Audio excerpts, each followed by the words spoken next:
to start with this week's wonderful little sports car.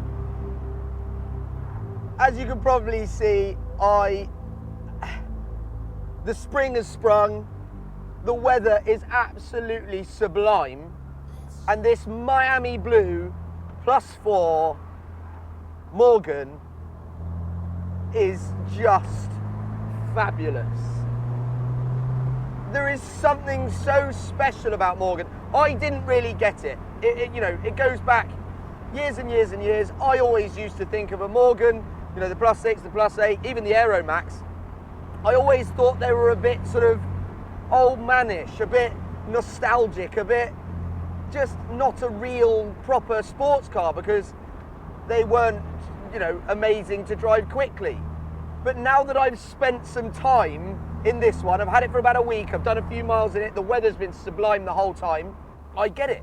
I totally understand the whole love of a Morgan. And I cannot tell you how impressed I am with this little car dynamically and just the way it looks. I think it looks fantastic. Everyone knows a Morgan. This design is from 1950, and this Morgan only shares 3% with the outgoing model. It's 97% brand new, but it still has this iconic, wonderful look about it that is just so fabulous, and everyone knows exactly what it is. This car, I get to drive an awful lot of very nice, fast, expensive cars, and this car, I can honestly tell you, has got more love than any other car I've ever driven. People wave at you, people come over and talk to you, people want to know what it is, what the colour is specifically. This one is Miami Blue, which is a Porsche colour, and it looks bloody fantastic in my opinion. This colour, it just pops in the sunshine, and I'm really sorry, Porsche. I think it looks better on this car than it does on yours.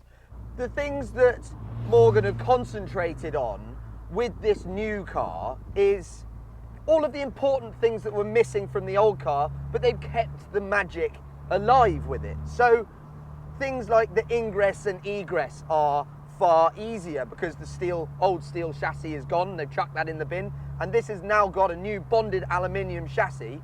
There is still ash wood all underneath the dashboard, all through sort of a little bit of a monocoque around you. There's still that wonderful artisan feeling about this car. The bonnet is still a piece of aluminium, and then they just make it into this wonderful long bonnet that stretches out in front of you.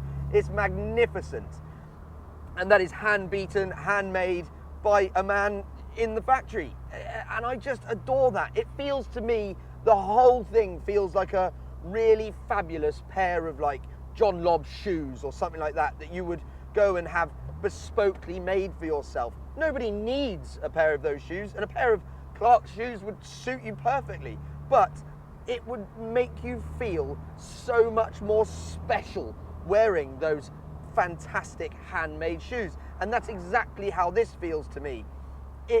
You get in this car, and immediately when the sun is shining, a smile just arrives on your face, and it sits and rests there until you get out of this car. It is a car that you just go out, you drive. You don't necessarily drive it that fast and that hard. This car has 255 horsepower. It only weighs just over 1,000 kilos, so it's a very, very light car. It's got 295 pounds-foot of torque, so it's plenty quick enough. This manual that we have at the moment, that I actually specifically asked for, is the slower of the two options. The manual does 0 to 60 in 5.2 seconds, and the automatic does 0 to 60 in 4.8 seconds. But in this car, it is not about that. It genuinely isn't. It's about the experience along the way of just driving this through towns and driving it through beautiful British countryside in a beautifully made British sports car. There is something so wonderful about it that is unquantifiable, really. You think of this car as being, a sort of a bigger version of a Caterham. It just isn't. It just isn't. It is a completely different thing, and it is a rule unto its own. The interior, it's pretty sparse, but there's something really, again, lovely and artisan about it, and lovely. The dials are all really pretty. They're modern, but they're pretty, and they sort of arc back to looking a little bit older. There is a dial in front of me. Because I'm wearing sunglasses, because it's so sunny, I'd have to squint at you the whole time. These sunglasses are polarized, so I can't see the digital readout in front of me because it just makes it a black screen. But there is a speedo here as well as on here, and that doesn't really bother me that much. The seats are lovely and comfortable. It's not compromised in any way, shape or form. The ingress and egress, as I said before, is easy to get in and out of without kicking the lovely sills as you do so. The stereo, there isn't one, but there is Bluetooth connectivity, so you can connect your phone and play your favorite tunes whilst smiling to yourself on your own on beautiful country roads, which is exactly what I've been doing. But there is a certain music that you must listen to in this car. If I put R&B on, I just feel like such a pillock. This car, you need something, you need the Eagles, something really, really cool to drive along, to people to wave at you and think, what an absolute legend. The driving dynamics of this new +4 as well, with the CX generation chassis that they've got, the bonded aluminium chassis, is absolutely brilliant. It lacks a little bit of steering feel because the steering is quite light, but it is easily placed on the road and you will get used to it, but it is very easy steering. So it isn't bad, but it isn't incredible, is what I'm trying to say. I'm not having a go at it, but it could be more, there could be more feeling coming through the steering wheel for my liking.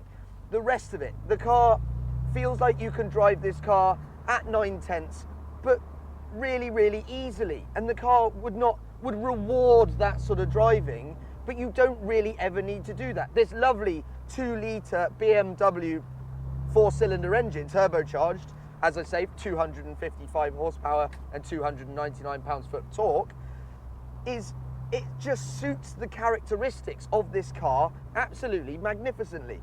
It has loads of mid-range torque. You can really ride the wave of torque as you're driving along. You don't have to be right up the revs. It only revs to 6,000 RPM, but that doesn't matter. You can use this lovely little manual gearbox with the long gear stick.